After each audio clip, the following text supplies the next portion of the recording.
video is rather special because here I break down the upcoming astrology. Now, you can say this is April 2022 astrology, but it's so much more because we have some heavy planetary movements happening right now that will impact not only this month but years to come. Okay, because some really hardcore planets are changing signs, like Jupiter is moving into Pisces, and you know, we've got the new year today, the Bengali New Year, which is, of course, all around. Today's Boishak, what we say, Vesak, and it's really important because this is the astrological beginning. Okay, this is the beginning of the year. So let's break it down. This is the Hindu New Year, and today we celebrate the upcoming energies, what we can expect, going forth from now on. Our year has started. This is Vedic astrology for those interested. Now, the first things first is Mars has moved into Aquarius right now. Okay, and this happened on the 8th of April. Right, so as Mars moves into Aquarius, Venus is already there, okay, and she moved there on the 1st of this month, 1st of April, okay. So we've got this crazy dance, this conjunction, and Mars and Venus staying very close to one another. This whole time, pretty much, many months they were together, they were traversing together. And in Vedic astrology, Venus and Mars are oppositions. Like they are not enemies directly, but they are, conflicting planets. When you think of Venus ruling the opposite sign of Mars, Mars rules Aries, Venus rules Libra. Okay, then you understand the dynamics that plays out. Now, Mercury is crossing Gandanta.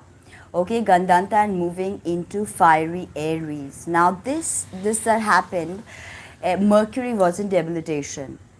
Throughout in Pisces, Mercury was debilitated. Okay, because Mercury is exalted at 15 degrees of Virgo. So Pisces is a sign where logical thinking, rational thinking, is limited because we access our intuition in Pisces. We subsume all of the energies that we've experienced in the previous 11 signs. So here we have Mercury moving out of debilitation, right? My God, somebody started to saw somewhere. Jesus. Yeah, someone started to saw something. I hope the sound is clear and you guys can hear me. Please let me know if you can't hear me. So Mercury is crossing Gandanta. Gandanta is the ending of a water sign. So the last few degrees of a water sign is known as Gandanta, right? Now, how does Mercury function? Firstly, we have to understand how does Mars function in Aquarius. Now, traditionally, Mars and Saturn are not friends. Okay, both of these are malefic planets, and traditionally they are not friends, right? And Mars, although Mars has its exaltation in Capricorn, which is a sign ruled by Saturn. So that is that there is, of course, some kind of synergy with Mars's action and Saturn's foundation. Saturn provides a foundation for all the actions of Mars. And in Capricorn, they are expressed in a very methodical, very disciplined manner. Okay. Now, when Mercury is going through Gandanta, the thoughts are even more distorted. There is doubt, there is, lack of clarity, there is, kind of misunderstandings that could happen. Conversations could seem, completely out of tune. What you may try to explain to someone, that person understands something completely different, and there is a source of conflict. So this happens oftentimes when Mercury is not only crossing Gandanta but getting out of debilitation, starting a new cycle in fiery Aries, which is the beginning of the zodiac. So whenever a planet traverses the whole zodiac and comes back to Aries, we obviously have a fresh start. There is no doubt about that. And this is a really, really powerful fresh start because so many planets are doing so many things right now. So now we have Mars, who is being disposited by Saturn. And where is Saturn? Saturn is in his own rulership in late Capricorn. So Mercury is moving into Aries, and Mercury is also being disposited by Mars because Mars rules Aries. Aries is also the exaltation of the Sun. Now we have Venus, who's also moved into Aquarius. She's also being ruled by Saturn. So you see how Saturnine these vibes are, okay? Now we've got to understand Mars in Aquarius a little bit better because it is, like I said, very interesting placement. Okay, it is the placement of futurism. It is the placement of, and you know, Rahu and Saturn rule Aquarius in Vedic astrology. So when we think of Rahu, we think of all these, you know, subversive techniques. We think of IT, we think of innovation, electricity. So a lot of that is going to now again innovations in IT, innovations in robotics, AI, cryptocurrencies, because again Venus has moved into Aquarius, which is the sign of cryptocurrencies. Anything to do with the internet, right? So there's obviously all of this heaviness in Aquarius is again going to bring about a huge number of apps. Apps will be modified. Apps will, AR, VR, more of the AR, VR, augmented reality, virtual reality experience. Gaming. Venus is also entertainment. So, you know, moving into Aquarius, gaming will become very popular, even with people who are not playing such computer games or phone games now. They're going to be very popular. And with platforms like the metaverse, a lot can be expected with all of this. So, Mars in Aquarius is futuristic, interested in not just, it's airy after all, Aquarius, right? It's airy, it thinks differently. Okay, like I said, that there is literally no box for Aquarius. Not think outside the box, there is no box.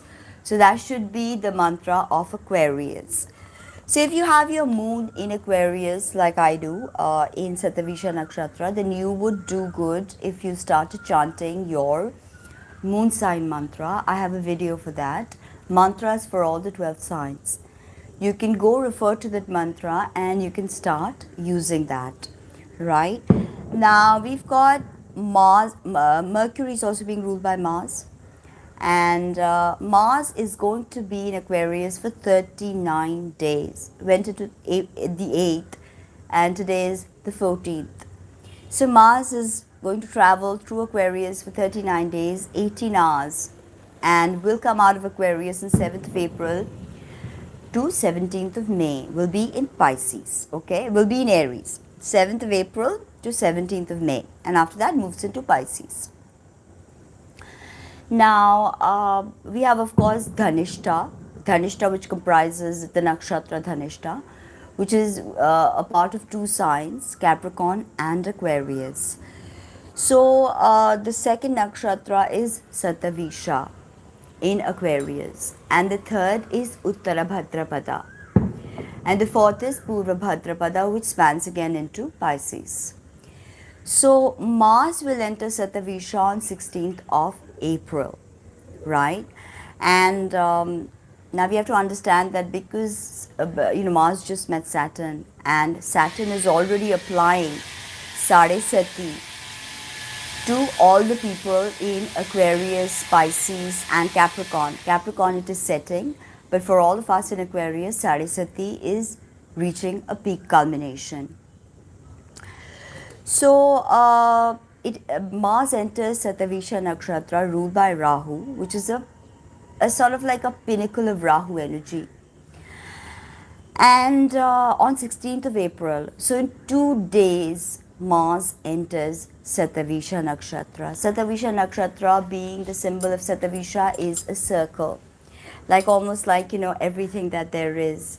Even when we look at astronomy and we see images of the universe, the known universe, we see it in a circle. Astronomers also say that the solar system is actually enclosed in a bubble. Again, a circle. Circles are very important. Womb is a circle. Okay, when deity, ultimately the absolute consciousness, begins to take shape, it arises as a parabindu, which is again a circle. So, Satavisha is also known as the 100 healers. 100 healers. Okay. So Mars is going to bring in this healing energy to Satavisha right now, and because Mars obviously begins to react as per his nakshatra, and Satavisha is ruled by Rahu, right? So Mars will start behaving as per Aquarius and as per the nakshatra he's traversing through. So there's going to be a healing component to Mars in Satavisha, right? And from 16th of April, he's going to start moving through the 4 padas, because Satavisha is completely in Aquarius. Now, Mars completed time in Dhanishta from 29th May to 7th of April, right? Dhanishta is still where Saturn is. And he experienced Graha Yudhya with Shani or Saturn. Okay, Graha Yudhya, which is when 2 planets are placed together, which is a stellium in Western astrology. So here we say Graha Yudhya as in planetary war. So each planet has sort of a standoff or a confrontation. Now, obviously, we understand that Capricorn is very much the place of Saturn, although it is the exaltation of Mars, but Mars is still in Saturn's territory. So, Saturn is very, very powerful, was very powerful in this Graha Yudhya planetary war that just took place. Okay, now from March, right, Venus and Mars have been again in Graha Yudhya. So Mars already had this confrontation with Venus and then moved on to have this confrontation with Saturn. And Venus has had it prior to Mars because she's moving quicker right now.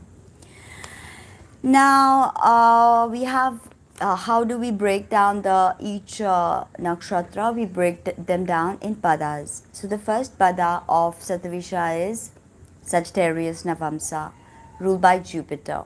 Okay, and Jupiter is ready to move into Pisces, which is going to be possibly one of the best times for all of us. And as Mars moves in, Jupiter is his friend. So Mars functions quite well in pada 1 of Satavisha. So we will see this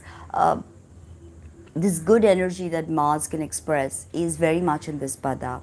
Again, we come to pada 2, which is Capricorn Navamsa, exaltation of Mars. So Mars can do doubly well here once again.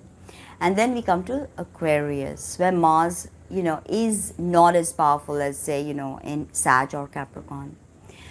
And then we move to Pisces. Pisces is ruled by Jupiter, who's again a friend. So Mars does have some kind of power there. And also remember, Mars rules another water sign. So there's that water energy that Mars holds within as well.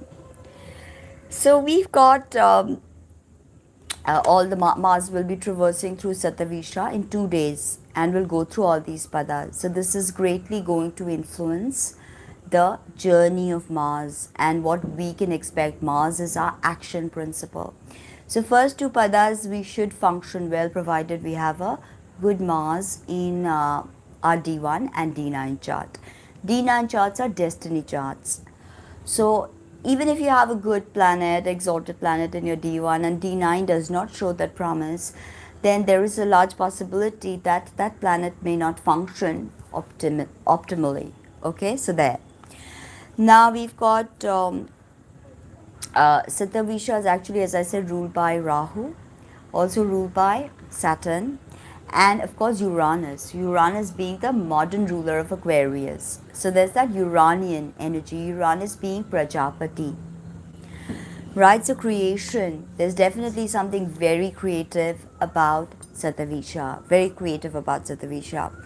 So, and you can understand that with Rahu will bring his own signification, Saturn will bring his own significations, in Uranus, which is a wild card energy, very creative energy, will bring in his own significations. And Mars is gonna, kind of interact through all these energy waves and is going to express himself.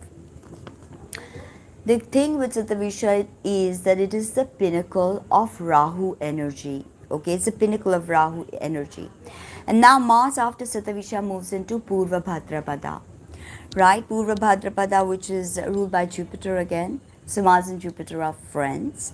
And Mars moves into Purva Bhadrapada 3rd May. So here we've got Pada 1 is Aries Navamsa. So we've got Mars again back in his own Navamsa. So powerful, of course, very powerful Mars again. Then we've got Taurus Navamsa. Mars does not do particularly well in Taurus. So there. Then Gemini, Mars action can be very scattered because Mars and Mercury are not friends. Okay, there's a lot of disparity between the archetypes of Budh and Mangal. Oh my God. So as I was saying, that the 4th pada is Cancer, which is possibly the most destructive journey for Mars. Why? Because Mars' fall is in Cancer, his exaltation being in Capricorn. So whenever he enters this, although he's friendly with the moon, but his fall is, his debilitation is in Cancer. So this is one Navamsa or Purva Bhadrapada where he will not be doing particularly well. So this time, conflicts with nationalism, xenophobia, patriotism, overtly zealous patriotism, torture to foreigners, all of these things can show. Now, Purva Bhadrapada definitely has this touch of magic and occult in it, Jupiter after all. And Mars is definitely going to ignite that in all of us, this interest in the occult, this interest in what's hidden. Now, Jupiter is moving into Pisces today, right? Today. I was just checking the Panchang and the time is completely gone off my head, but I think the Jupiter is already, according to a Drik Panchang, has already entered Pisces or Meen Rashi. Now, when Jupiter will be, moving through Purva Bhadrapada and streaming through Purva Bhadrapada, and then we'll move into Pisces, right, which begins Uttara Bhadrapada. Now, Purva Bhadrapada is definitely about mystery, supernatural, the occult, but it also deals with honesty, righteousness, benevolence, justice, right, because it is after all the domicile of, it is the nakshatra of Jupiter. So here we have Jupiter is already passing by Purva Bhadrapada and will remain in Purva Bhadrapada because it is till 3 degrees 20 minutes of Pisces. So we will begin with discussion of Pada 4, Purva Bhadrapada, which is Cancer Navamsa. And we know that Jupiter is exalted in Cancer. So at this point, Jupiter will be performing exceptionally well in Purva Bhadrapada, which is today actually. And then on 20, which is, he enters Purva Bhadrapada and is now going to move on to Uttara Bhadrapada on 28th of April. Now, Uttara Bhadrapada is ruled by Saturn, and the objective of Uttara Bhadrapada is kama or desire, and the Gana is Manushya Gana. So they are very interested with people and human things, the human condition. And of course, deity is Lakshmi. So Lakshmi beach will be very effective. You can do Om Shreem or any of the, and I've given you n number of Lakshmi mantras, so you can do any of that while Jupiter is moving through Purva Bhadrapada and Uttara Bhadrapada. Now, Jupiter begins to go retrograde, right? Retrograde on 29th of July. And forward movement is 24th of November in Uttara Bhadrapada, okay, which is, as I said, is full of desire. So Jupiter will be full of desire as he makes this journey through Uttara Bhadrapada and concerned about human affairs. Now, Jupiter in Pisces predictions. Water signs, this will be pretty amazing for you. Okay, pretty amazing for you.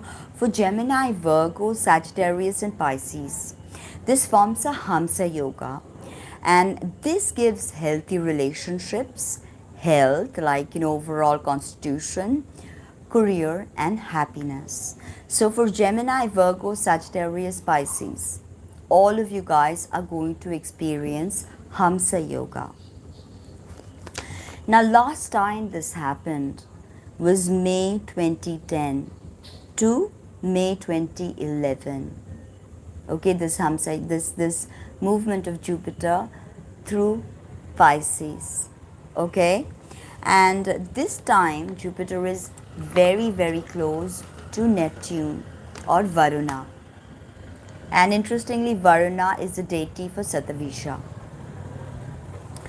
So, exactly, Jupiter is April 12th. Jupiter meets exact conjunction with Neptune. And it just happened 2 days ago. And I was very, very sick. I went for a shoot and I almost fainted. I mean, I did faint, not almost. So, it was really difficult health-wise for me. Okay, and although this happened in my 7th house, not in my 6th or 12th in Western astrology, I was talking about, because we were looking at the tropical astrology charts a little while ago, and I was just looking at my tropical chart and Sun in the 8th house and what all was going on with me. So, very, very close to Neptune. Neptune brings glamour, illusion, interest in film, or breaking of a spell. Okay? You were disillusioned about something. As Neptune can show you the illusion, Neptune can also be responsible for breaking that illusion. Okay? Now, the exact conjunction was on April 12th in Vedic at the end of Aquarius. Okay, at the very end of Aquarius. So this was very important because wherever we have Aquarius, we've had this very, very powerful once in a lifetime conjunction that happened between Jupiter and Varuna. A lot of water movement. So there'll be, stuff related to water, floods, also could be extreme rains, also could be displacement because of water or some dam breaking or something like that. Now Jupiter and Neptune, they meet 13 years apart. Okay, now this time they're meeting in Purva Bhadrapada. Okay, and this is a water nakshatra, I was just telling you. So there will be a huge optimism for sure. Okay, for sure there'll be a huge optimism, and water is one body, right? As Rumi famously said that you are not a drop in the ocean, you are the entire ocean in a drop. So this is kind of like, what this ethos embodies. So I was just reading up somewhere that John Lennon's son actually performed Imagine, and he had refused to perform Imagine, saying that he will only perform the song when it is the end of the world. So with this Ukraine situation and all of this, he went ahead and he performed Imagine. So, whenever you think of this Jupiter Neptune conjunction in Pisces, in tropical astrology, it's very interesting because Pisces is universal love and all of that. But here we have it in Purva Bhadrapada. And again, Purva Bhadrapada is of the nature, is ruled by Jupiter. So we've got that same thing happening with love. See how all systems are related. I told you that. So this is crazy. There's going to be huge optimism right now. Water connects. Water is intuitive. I can't believe this. I don't know what the hell. My neighbors are sewing something up. I have no idea what the hell they're doing this time in the evening. So, water connects. Water also takes us back to an imaginary state, pre-verbal state, right? Water signs have most imagination. Also, water makes us comfortable because we came into the world as a fetus, right? And we were in water. So water is really for any kind of magical ritual. Actually, you can't perform any kind of pujas or any kind of magical ritual without water. In fact, when we do puja, I know we have a ton of things that we need to get, but it is said in ancient texts that you can do the puja of any deity with just water. So there we've got this water energy, this intuitive, pre-verbal, precognitive vibe that's going on. But take care of floods and any kind of water crisis or any kind of dams breaking. So there's a flood, but then people don't even have water to drink. Why? Because the dam broke. Or if people are trying to change the course of water, nature may react. So this is also something that can happen. And remember, there is a Jupiter and Neptune and Venus conjunction, because Venus is very close by. Now, thankfully, the Sun enters Aries just tomorrow, and we have the most powerful Sun placement, Sun in exaltation in Aries, right? And 13th, 14th, and 15th are going to be exceptionally difficult days. Why? Because the Sun is now going through his Gandanta crossing, which is the end degrees of a water sign. So before Sun moves into Aries, the Sun is going to go through the last few degrees of Pisces. So 13th, 14th, 15th are going to be exceptionally challenging. Okay, so take care of that. The Gandanta is crossed, and 15th we have an exalted Sun. Okay, and if you have a weak Sun or a debilitated Sun, okay, your Sun is like a malefic in your chart, then you would it would do you good to worship the Sun. Okay, and in Vedic astrology, the Sun's metal is copper. So it would do you good to wear a copper bracelet or to drink water in a copper jar. Of course, there are ways to do this. So if you're looking to do water, copper therapy, please consult me. I can tell you exactly what to do, and you should not drink this water the whole day. It's only this much in the morning on an empty stomach. Okay, so there are the details to this, that you can start copper therapy with Sun in exaltation, all kinds of copper therapy, right? And also you can worship the Sun with copper vessels. So you take water in a copper vessel and you can put some jaggery. If you don't have, it's cool. Honey, okay. If not, no problem. And then you can offer it out to the Sun. You can say the Vedic mantra, Japa Kushuma Shankar Shankar Shapeyam Mahadyuting Dhantaring Sarva Papagnam Pranotasmi Divakaram. Or you can say Om Ram Reem Rom Sa Suryaya Namaha, which is his Bij mantra. Or you can worship through the Surya Bij, you can worship Lord Shiva. So you can say Reem Ram Namah Shivaya, which is also a very important mantra in the Sri Chakra worship. So Reem, Ram, Namah Shivaya. Reem, Ram, and the beach is Om, Ram, Reem, Rom, Sa, Suryaya Namaha. Ram with H, not Raam. Ram with H. So Ram, Om, Ram, Reem, Rom, Sa, Suryaya Namaha is his beach. But you can take his two beaches and you can worship Lord Shiva. So, Om Reem Ram Namah Shivaya. Om Reem Ram Namah Shivaya.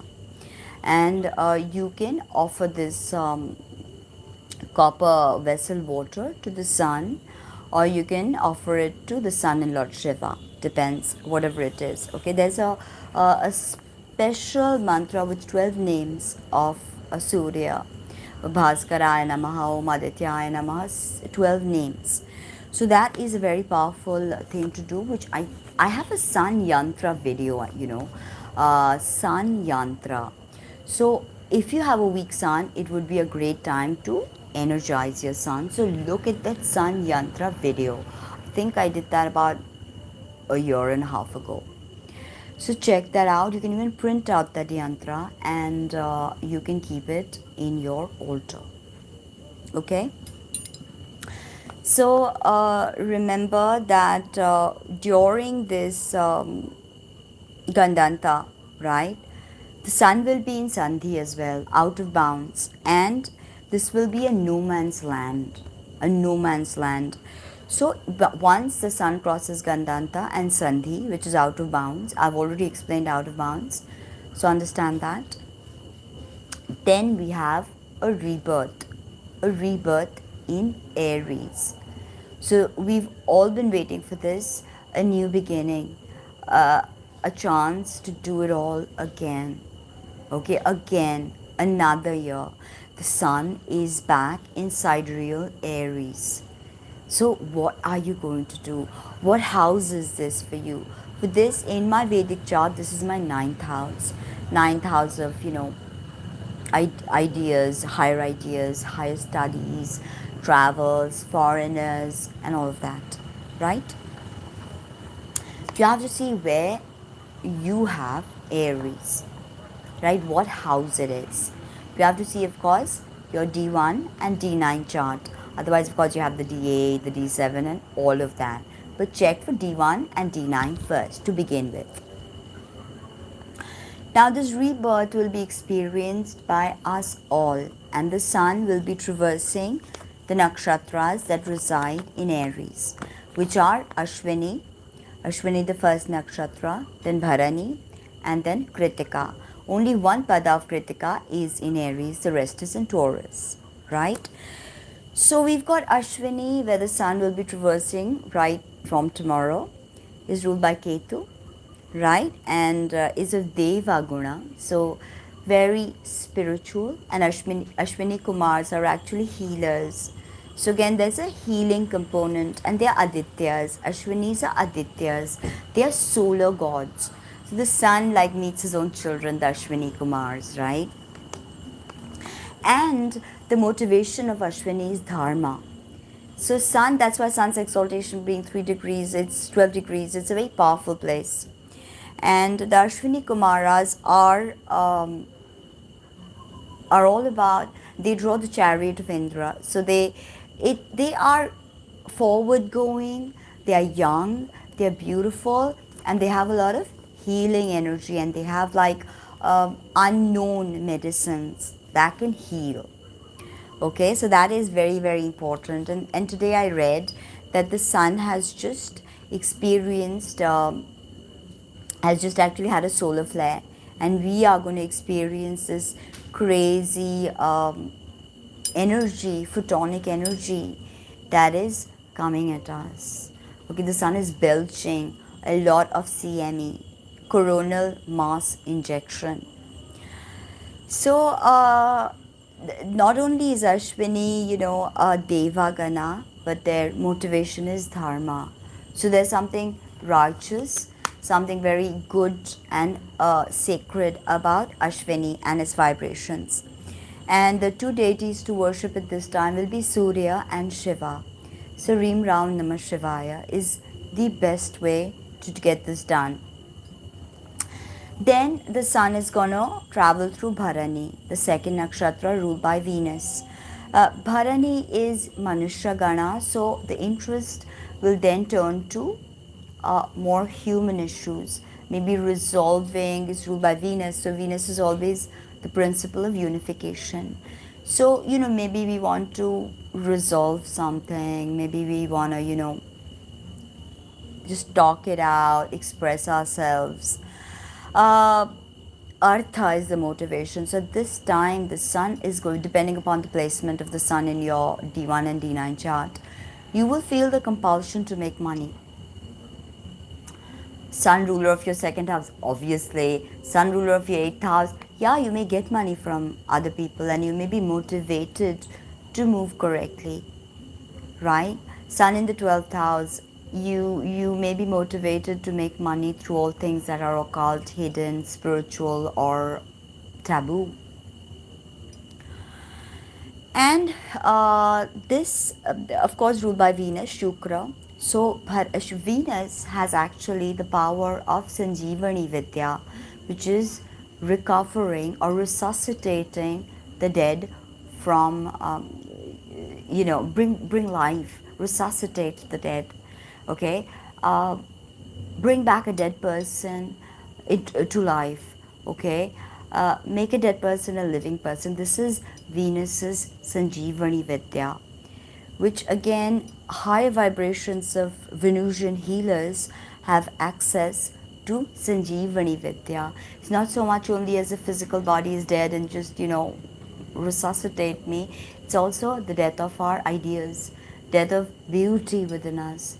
And, this is what Venus tries to do through Sanjeevani Vidya.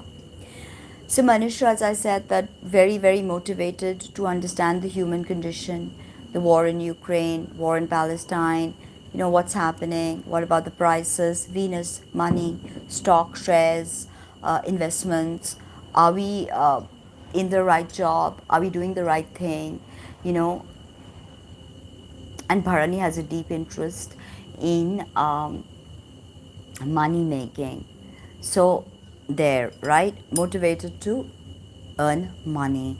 And the beach mantra of Venus is Drang Dring Drong Sa Shukraya Namaha. So worshipping Venus on a Friday during the Hora of Venus will be extremely powerful.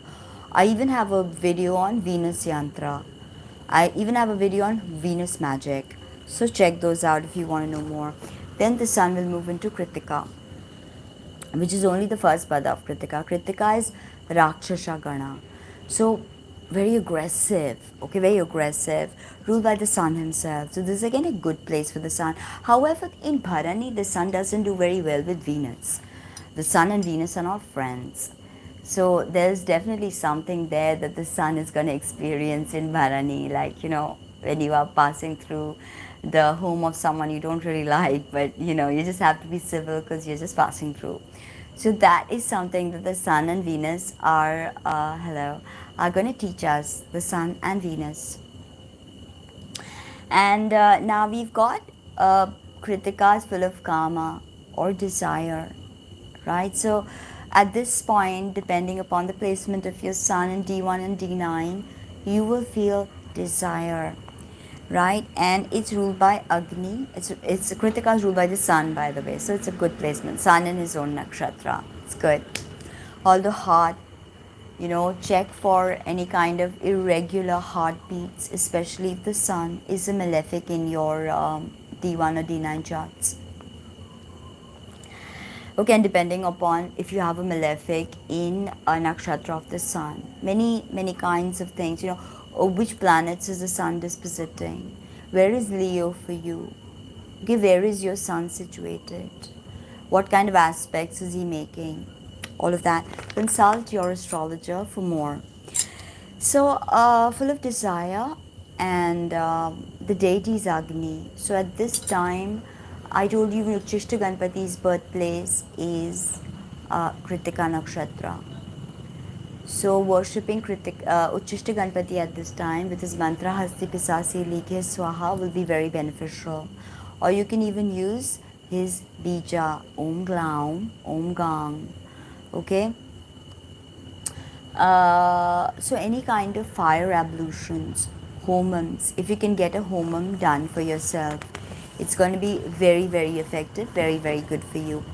Okay, now I have already explained to you that this Mercury crossing over Gandanta and Sun crossing over Gandanta, right? It's going to bring about a lot of turbulence, a lot of turbulence. And if we, and today is one of those days, Sun is crossing Gandanta, so it's really valid for us to talk about it. You know, if there is some kind of unresolved karma that we have with regards to the houses, with regards to the aspects, then that karma is going to be, you know, posited in front of us, positioned for us to deal with. We may choose to ignore it, but I don't think that's an option right now. Before we begin this new cycle with Aries, we've got to resolve all of this unresolved karma. There'll be a feeling of sinking. Gandanta, the last few degrees of a water sign, there's this feeling like you're being sucked into the water, like you're sinking, you're drowning. Okay, a sense of innate desperation. So that, and Gandanta means a knot, right? Just remember that whatever you feel right now, this too shall pass. Don't struggle too hard to unravel this knot, because this knot is not just of this life, but it consists of many, many lifetimes, right? Now, if Mercury is already gotten out of debilitation into Aries, and Mercury will of course be passing through the same nakshatras like Ashwini, Bharani, and the first pada of Kritika in Aries, this whole journey. So again, we have to understand that, you know, Mercury is not friendly with Ketu. Ketu rules Ashwini, right? Mercury is friendly with Venus, and Venus rules Bharani. Now, Mercury is not really friendly with the Sun, and Sun rules Kritika. So, you know, expressing yourself, Mercury is logical thinking, rational thinking, also trading, office work. So, all of this is going to again be marked by the coloring of not only the sign but also the nakshatra. Okay, so don't struggle too hard to unravel all these karmic knots. They too shall pass. Now we have to talk about Saturn's journey, because Saturn will be dipping into Aquarius after ages, and this happens on 29th of April, at the end of this month, right? Today is the 14th. And we've had, please check out my Rahu and Ketu videos. 2 videos I made on them, and explicitly explained everything, so check it out. Now Saturn is moving into sidereal Vedic Aquarius on 29th of April. Okay, and this is of course my peak Sade Sati is happening at this time. May 22nd, my peak Sade Sati starts. Now Saturn retrogrades again from 5th of June and goes into Capricorn 12th of July. So again Saturn has this forward movement in Capricorn 23rd of October. So during this time Saturn is traveling through Dhanishta to Satavisha and retrograding back again to Dhanishta. So I've already got a video explaining in great detail Saturn through Dhanishta. So if you've missed that, check that out. Now the thing is that how do you balance all of these planetary activities? Because a lot of shifts are there in April, a lot, like Saturn, Jupiter moving together. Can you imagine that? That is by itself such a huge shift, right, in the whole cosmos. Believe me, it's a huge shift. So I will be drawing tarot cards for all the 12 signs to I think it'll be primarily Jupiter in Pisces on what I want to, sort of concentrate. But again, that Sun and Mercury in Aries is also really, really good news. So I think I'm just going to concentrate on all the placements, like all of these planetary transits, and I'm just going to ask the universe to give us the message that we deserve. So I would suggest to look for your ascendant and your moon sign. Okay, a sign can't be retrograde. A sign can't be retrograde. A sign can never be retrograde. I did not say that. If that's what you thought, then I may have made a mistake explaining. A sign can never be retrograde. Only a planet can be retrograde. So there, okay, and there is no such thing as cusp. If you know your time, there is no cusp astrology, okay. You can pinpoint your exact degree. So we'll begin with Aries. This is a gilded tarot, and I love this card, you know that. Okay, so Five of Swords. So Five of Swords in reverse, okay. So this definitely means that there's going to be some, ego at work within a team, and possible teammates abandoning the team. It could be you that abandons, it could be your friends that abandon you, and you feel like, what the hell happened? I just worked so hard, I just did everything, but they abandoned me. Why would they do that? There is makes no sense. But because this is reversed, I'll tell you one thing, that there are going to be certain things about this that is not straightforward. So lies, deceit, why somebody moved forward, it could be completely because somebody else gave them wrong information. Okay, this is what Spirit wants you to know right now. No, thank you. No, they'd mean that there's a planet that's retrograde as in RX. Okay, now that this is a clarifier from Osho Zentro. So we've got the Five of Swords in reverse for Aries. Please, if you like this reading, do put markers, timestamps, so other people can also, just click on it and get benefited. It's always good. So, okay, now while this is traveling, now while you're traveling for some kind of work, this whole thing can blow up, Aries, and you can be like, I had this confrontation with my colleagues, and then they just abandoned me, or they just asked me to get out, okay, something like that.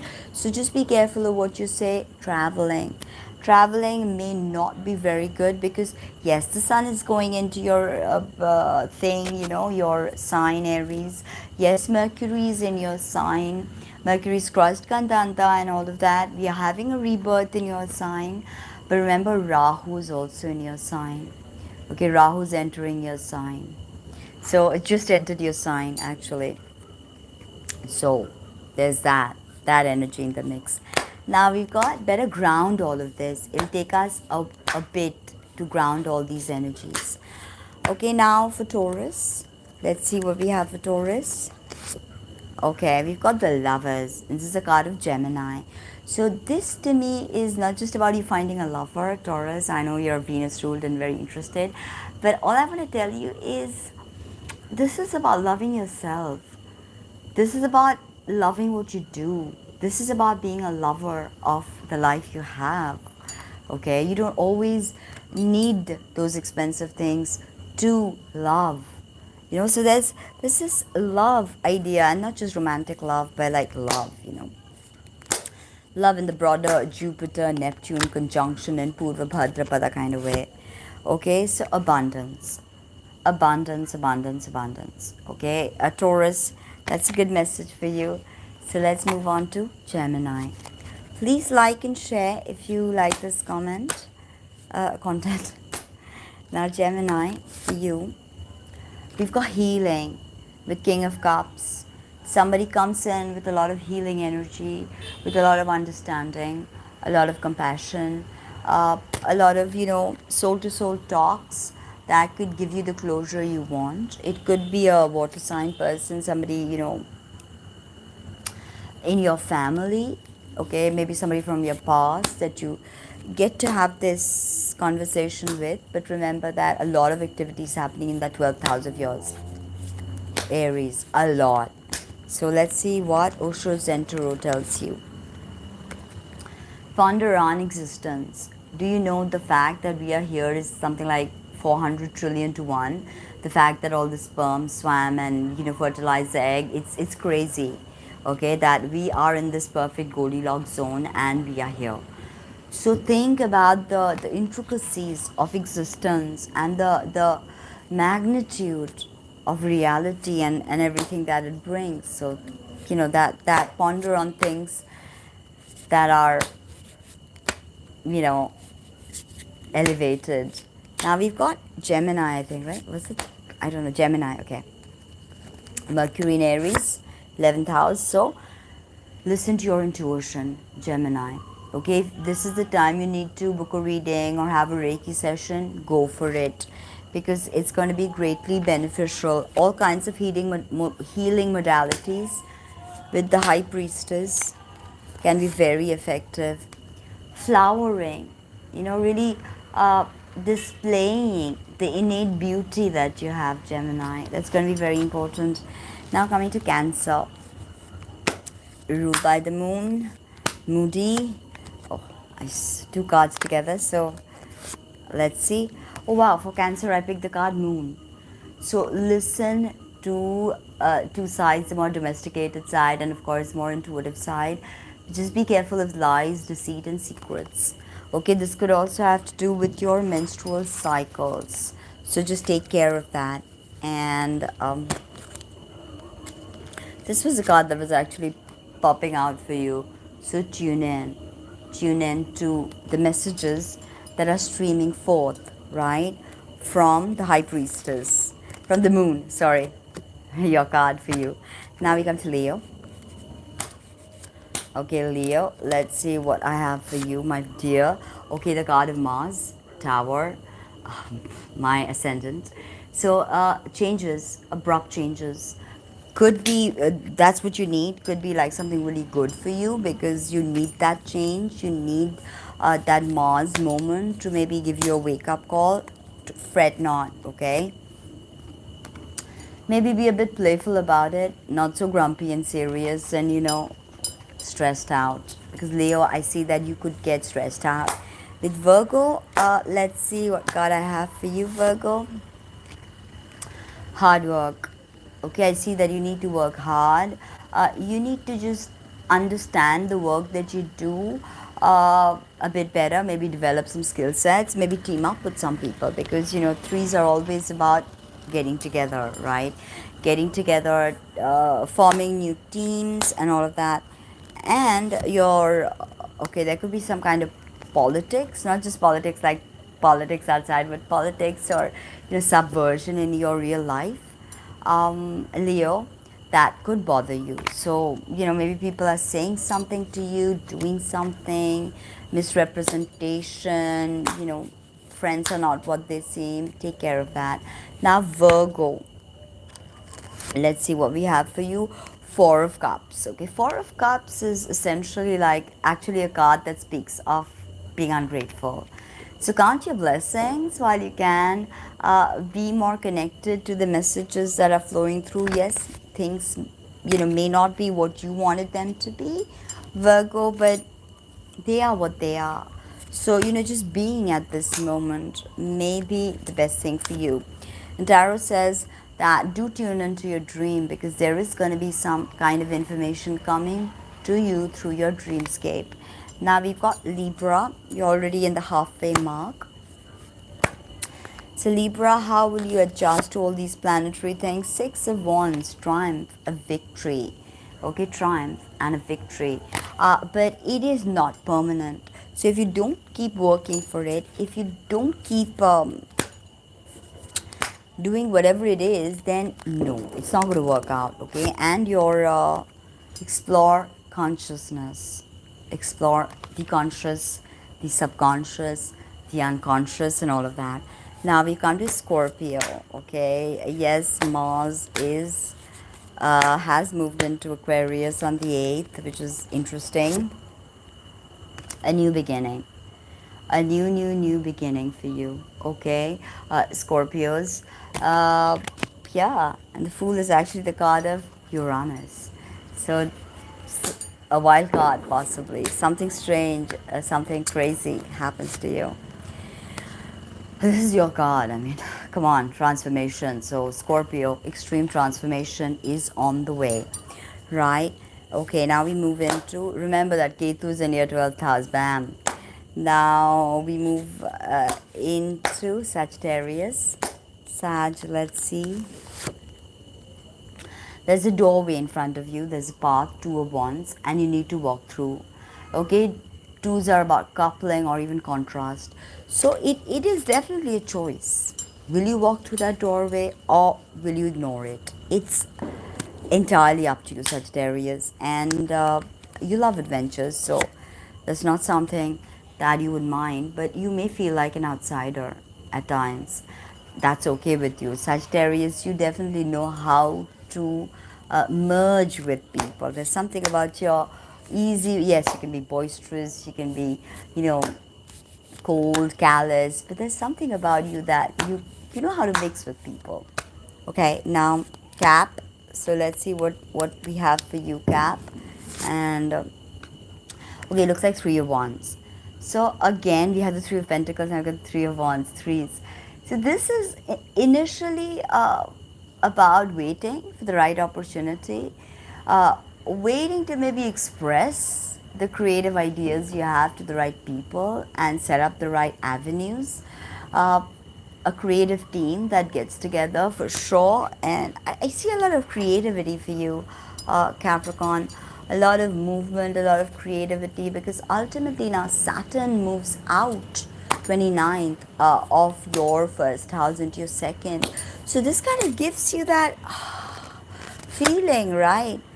Patience, patience, okay? Work with the lunar cycles, work with magic, and patience. Have patience. Now, Aquarius, it's all about you, isn't it? Mars in your sign, Venus in your sign, Saturn's about to enter your sign. So, Jupiter's going into your second house, like wow. So we've got Seven of Swords. Seven of Swords is about theft. It's about somebody stealing something from you, something valuable.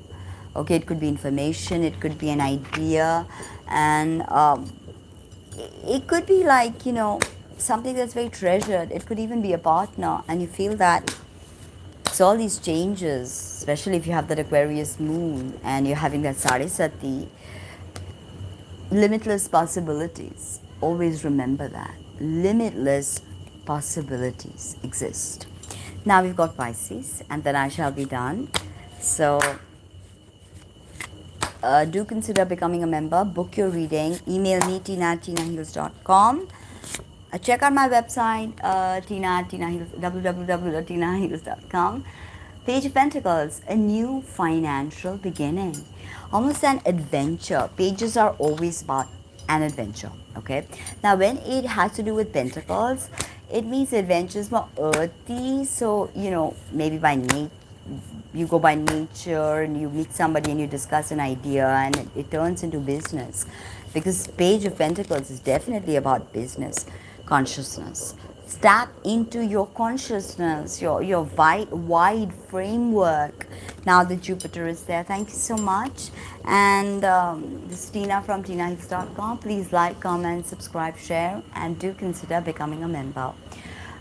Very soon I will be back. If not today, then tomorrow, day after, with a video on switch words, some more videos on the Sri Chakra and the Sri Yantra.